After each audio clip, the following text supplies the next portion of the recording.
했으면 좋겠습니다. 우리는 증인입니다. 우리는 증인입니다. 이렇게 인사 나누시겠습니다. 우리는 증인입니다. 우리는 증인입니다. 네, 오늘 빈자리가 굉장히 많습니다. 네, 우리는 증인입니다. 가까운 이웃에게 전했으면 좋겠습니다. 우리는 성령 강림절을 맞아서요 12주 동안 땅끝까지라고 하는 제목으로 사도행전의 말씀 묵상했습니다. 사도행전 혹시 기억하십니까? 사도행전의 오프닝은 예수님의 약속과 함께 시작이 됩니다. 예수님께서 우리에게 약속하셨습니다. 그 말씀 이제 정말 오늘 마지막으로 함께 암송해 보려고 하는데요, 함께 앞에 띄워주시죠.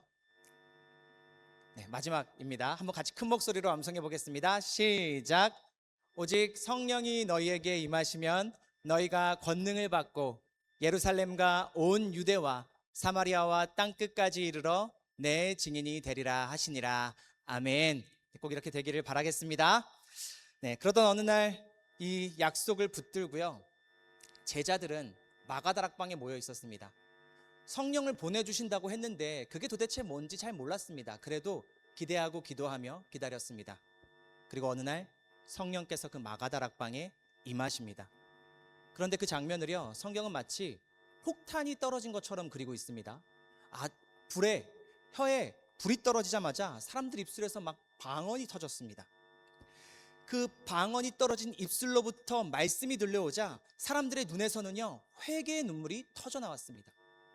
예루살렘 한가운데에 성령이 마치 폭탄처럼 터지는 역사가 시작되었습니다. 그리고 마가다락방은 성령이 불타는 교회가 되었다는 것, 그것이 사도행전의 오프닝입니다.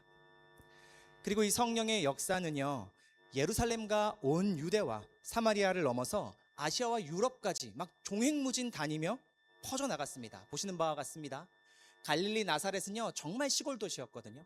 정말 시골 중에서도 시골, 무엇 선한 것이 날까 싶은 작은 마을이었습니다. 그런데 그 작은 마을에서 시작된 복음이 종횡무진 다니며 제국의 심장부라고 할 수 있는 로마에 당도하게 된 것입니다. 이 사도행전은요 누가복음과 시리즈입니다. 누가복음이 시즌 1이라면 사도행전은 시즌 2거든요. 그야말로 성경, 신약 성경 약 30%를 차지하는 대서사시입니다. 그렇게 작은 나사렛 마을에서 시작해서 제국의 심장부인 로마에 당도한 어마어마한 서사시가 펼쳐진 겁니다. 그러니 이 시리즈의 엔딩은 어때야 할까요? 좀 스펙타큘러하고 멋졌으면 좋겠습니다. 그런데 오늘 엔딩을 보시면요 사실 좀 실망스럽습니다. 별거 아닌 것 같습니다. 바울은 지금 붙잡혀 있습니다. 손이 묶여 있고요 가택연금으로 집에서 나올 수 없습니다. 로마가 감시하고 있습니다. 꼼짝달싹 할 수 없는 상황입니다. 어떻게 보면 진짜 땅끝이라고 할 수 있는 스페인은 밟아보지도 못하고 거기서 끝나버릴 것 같습니다. 그러니 사도행전의 이야기는 실패로 끝난 것일까요? 그런데 오늘 누가는요 이 엔딩을 실패로 기록하지 않습니다. 완전 로마의 당도에서 꼼짝달싹 할 수 없게 감시당하고 갇히게 되었는데요 실패로 기록하지 않습니다. 누가는 이렇게 기록합니다. 31절의 말씀입니다. 우리 한 목소리로 같이 읽어보겠습니다. 시작. 하나님의 나라를 전파하며 주 예수 그리스도에 관한 모든 것을 담대하게 거침없이 가르치더라. 아멘. 어떻게 들리십니까? 실패처럼 들리십니까? 전혀 아니죠. 전혀 아닙니다. 오히려 더 담대하고 거침없이 복음을 전파했습니다. 바울은 여전히 담대하고 거침없이 그 자리에서 복음을 전하면서요 전혀 실패하지 않았고요 누가도 초라한 엔딩으로 기록하는 것이 아닙니다. 도리어 땅끝까지 내 증인이 되리라, 그렇게 약속하셨던 예수 그리스도의 말씀, 그 약속이 성취된 장면으로 우리에게 보여주는 겁니다. 아무리 로마가 바울을 잡아놓고 나갈 수 없게 하고 감시하더라도요 여전히 바울은 증인이었습니다. 심지어는 그가 갇혀있던 셋집, 나갈 수 없는 그 집이요 마치 누가는 새로운 교회가 세워진 것처럼 기록하고 있다는 것입니다. 이것이 사도행전의 진짜 엔딩입니다. 우리 성에 차지 않을지 몰라도 막 로마 황제 앞에 서서 복음을 전파하듯 비장하진 않아도 갇힌 것처럼 끝났는데도 불구하고요 그 자리가 증인이 되었고 그 자리가 교회로 세워졌다는 것, 그것이 바로 사도행전의 이야기입니다. 모든 것이 막혀버린 것 같지만 광야의 길을 만드시고 사막에 강을 내시는 하나님의 역사가 끝나지 않았다는 것, 그것이 누가의 기록입니다. 사랑하는 성도님들, 우리는 종종 환경이 열려야 하나님이 일하셨다고 생각합니다. 닫힌 문이 열으시면 하나님이 그때 일하셨다고 우리는 착각합니다.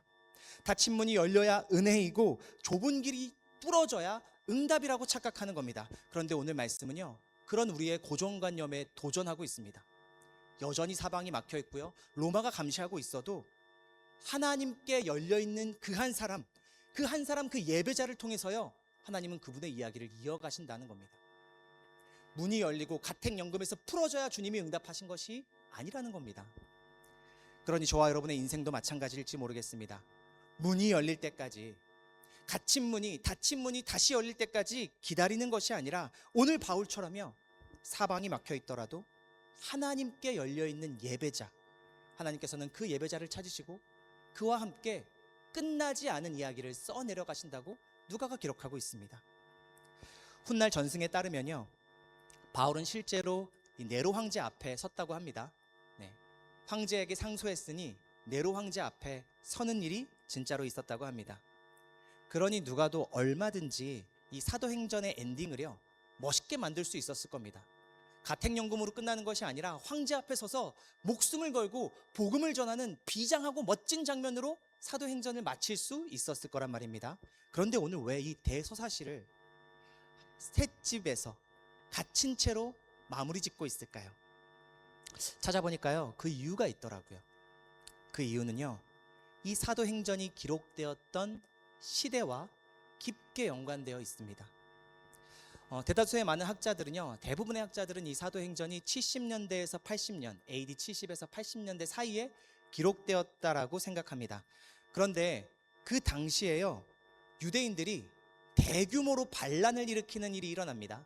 그동안 해묵었던 어떤 재정적인 압박들, 부조리들, 이런 것들 참지 못하고 가이사라 항구에서 다 같이 일어나서 무력으로 투쟁하는 일이 일어나기 시작한 겁니다. 어떻게 되었을까요? 저기 보시는 그림처럼 되었습니다. 로마한테 완전히 박살났습니다. 첫 전투는 이겼는데요, 로마에는 첫 전투는 져도 그걸 승리로 이끌 수 있는 수많은 전사들이 기다리고 있었습니다. 다 와서 예루살렘 성전까지 불질러버리고 완전히 무너뜨려 버렸습니다. 이때 유대인들 중에서도 예수님을 믿는 그리스도인들, 유대인 중에 나사렛파라고 불리던 사람들은 어떻게 했을까요? 이 사람들은요, 유대인들과 같이 로마와 맞서 싸워주지 않았습니다. 예수님을 믿는 기독교인들, 우리의 뿌리라고 할 수 있는 그 사람들은요, 저렇게 로마와 싸우고 있을 때 같이 싸워주지 않았습니다. 왜 그랬을까요? 예수님께서요, 저 성전이 무너질 것이라고 예언했었거든요. 그리고 전쟁, 칼과 창은요, 예수님의 방식이 아니라고 믿었거든요. 사랑과 섬김으로, 봉사로 하나님의 나라가 임할 것이라고 믿었기 때문에 전쟁에 참여하지 않았습니다. 그러니 다른 유대인들이, 사두개인 바리새파 사람들이, 열심 당원들이 그리스도인들을 어떻게 생각했을까요? 좋아했을까요? 사랑했을까요? 그러지 않았습니다. 이 순간부터 그리스도인들은 혐오의 대상이었습니다. 그렇게 성전이 파괴되고요, 유대인들은 다시 이제 회당 중심으로 살아가기 시작합니다. 회당은 무너지지 않았으니까요. 성전은 다 무너져서 제사 드릴 수 없으니 회당 중심으로 모이기 시작했습니다. 그런데요, 회당에 들어가서 기도하는 회당 기도문이 있었거든요. 그 기도문에 한 줄을 추가합니다. 이런 기도문입니다. 우리 한번 같이 읽어보도록 하겠습니다. 1세기 후반 회당에 들어갈 때 드렸던 기도문입니다. 한 목소리로 읽어보겠습니다. 시작. 나사렛 이단자들과 이교도들은 순식간에 멸망할 것이며 생명책에서 지워져 의인들과 함께 기록되지 않게 하소서. 이 기도에 아멘해야 회당에 있을 수 있었던 겁니다. 나사렛 이단자들이 그리스도인들이었습니다. 예수님을 고백하는 사람들이었습니다. 그러니 기독교인들이 여기에 아멘할 수 있었을까요? 회당에 갈 수 있었을까요? 그렇지 못했을 겁니다. 기독교인들은 갈 곳이 없습니다.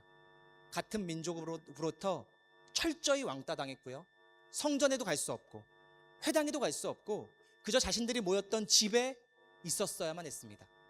그리고 로마 역시도요, 황제가 아닌 예수를 그들의 구주로 고백하는 이 이상한 집단을 감시하기 시작합니다. 저 사람들이 모여서 황제가 아니라 예수에게 황제라고 한다, 주님이라고 한다, 그런 첩보가 들려왔습니다. 거기다가 그 안에서는 그분의 피와 살을 먹는다는 끔찍하고 무서운 이야기까지 들려왔습니다. 그러니 로마도 예의주시하며 감시하기 시작합니다. 그러니까 초대교회 성도들도요, 마치 오늘 바울과 같습니다. 방에서 나갈 수가 없는 겁니다.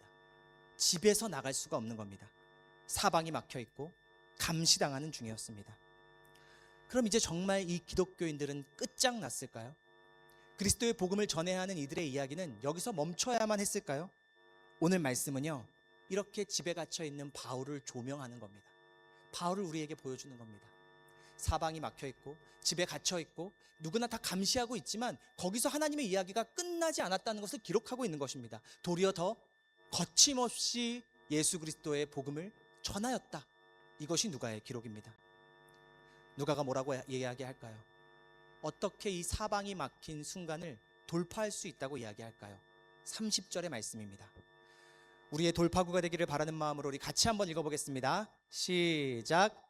바울은 만 이태 동안 자기 셋집에서 지내면서 자기에게 찾아오는 사람을 모두 맞아들였다. 아멘. 누가는요, 사방이 막힌 것 같은 순간에 초대교회 성도들에게 아니야, 끝나지 않았어, 돌파구가 있어 라고 이야기합니다. 그것이 무엇입니까? 웰컴 올, 환대하는 겁니다. 그리스도께서 우리에게 보여주셨던 환대로 모두를 맞이하는 겁니다. 성전이 무너졌다고 하나님이 사라지신 것이 아니라면, 회당에서 밀려났다고 예배가 끝장난 것이 아니라면, 내가 하나님의 성전이자 내가 하나님의 교회로서 모두를 맞이하면 그 자리가 교회될 것이라고 지금 누가가 기록하고 있는 것입니다. 바울은 자기를 찾아오는 모든 사람들을 맞아들였습니다. 성령께서 여전히 바울을 증인되게 하시고요, 사방이 막힌 집을 교회로 세우셨습니다.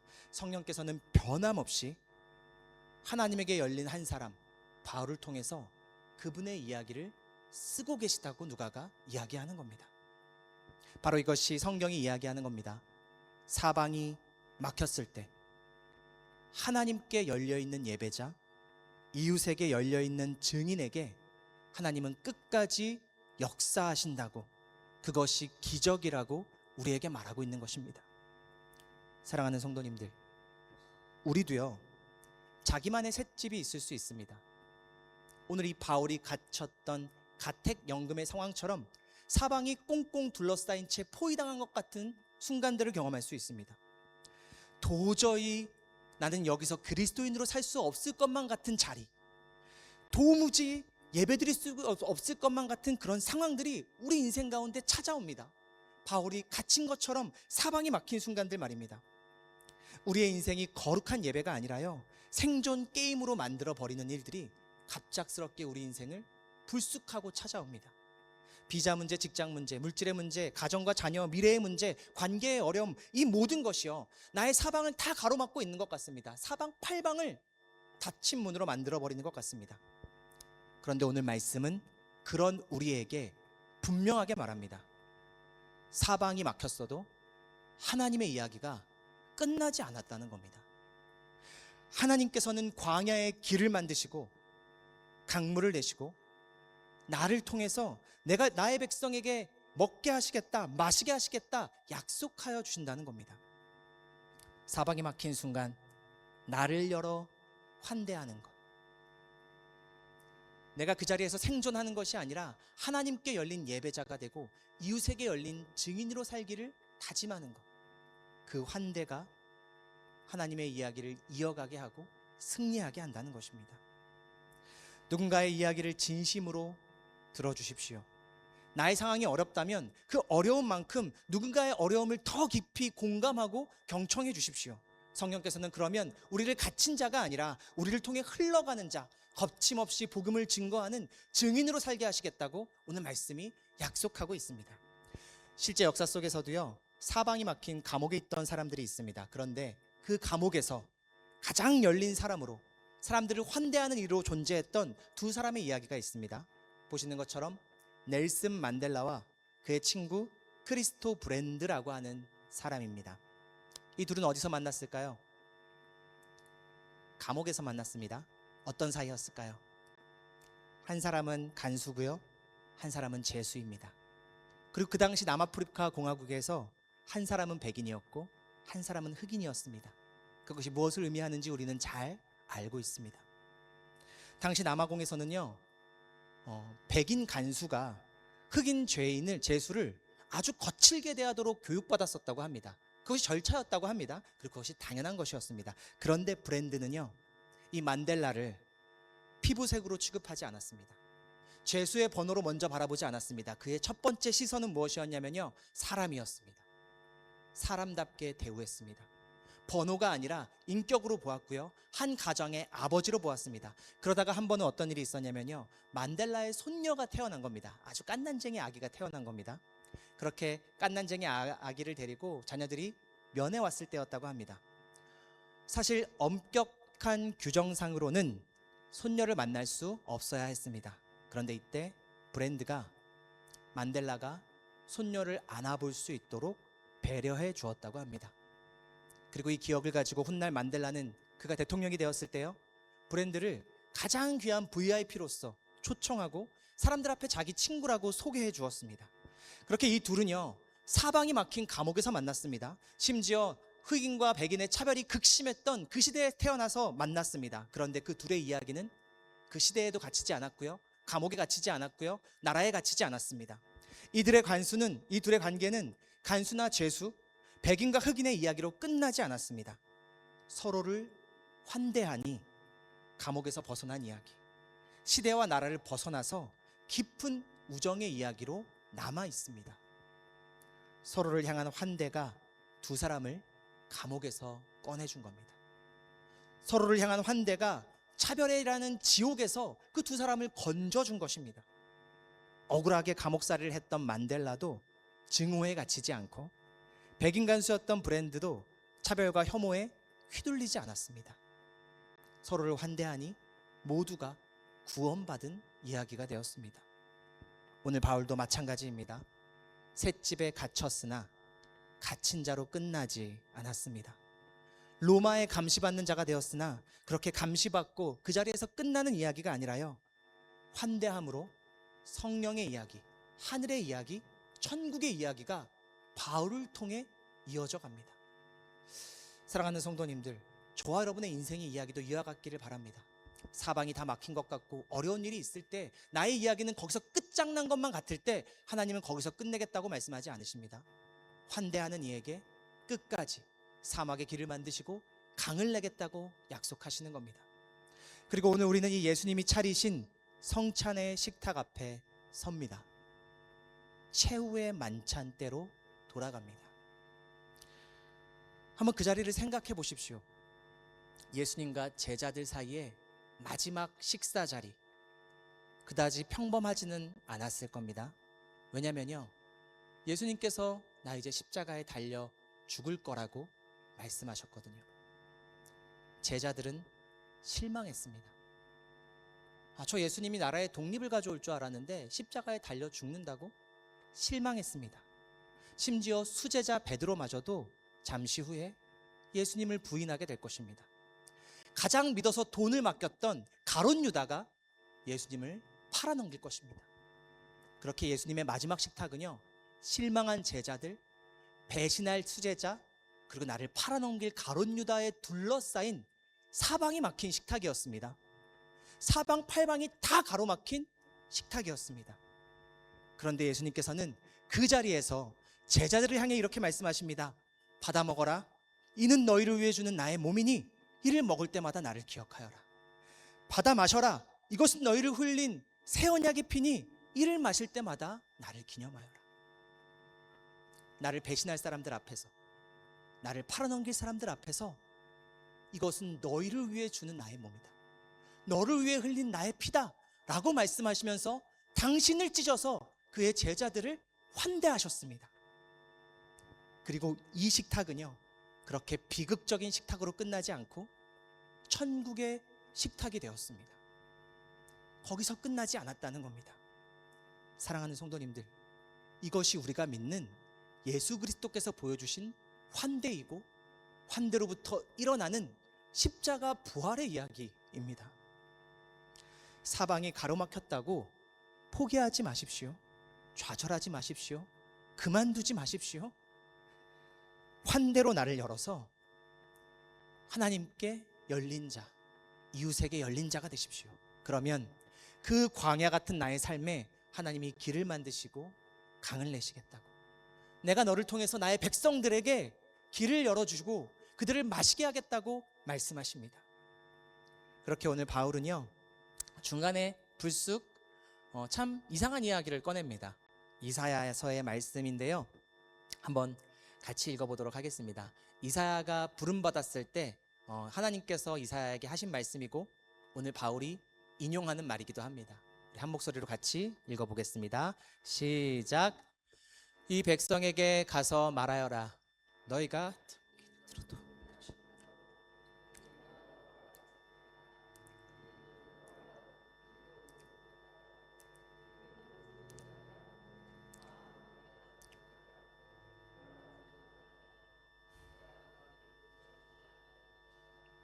네, 되게 이상한 말씀 아닙니까? 하나님이 부르셨습니다. 내가 그들을 고쳐줄 거야 말한 게 아니라 너 가서 전해도 소용없을 거야, 듣지도 않을 거야, 실패할 거야, 막힐 거야 라고 말씀하시는 겁니다. 이사야를 부를 때 하신 말씀입니다. 너 가서 선포해봐야 아무도 듣지 않아, 소용없어. 그런데 이사야가 어떻게 하는지 아십니까? 주님, 내가 여기 있습니다. 나를 보내소서.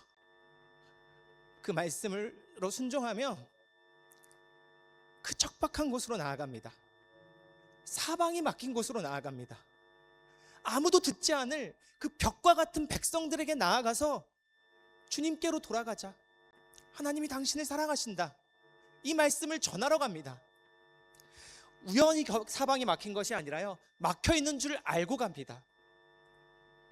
그렇게 끝까지 이스라엘을 품으며 하나님의 이야기를 이어간 사람이 주님이 부르시는 자들입니다. 그것이 성도입니다. 사랑하는 성도님들, 사방이 막힌 것 같으십니까? 아닙니다. 우리는 사방이 막힌 것 같은 자리에 부름받았습니다.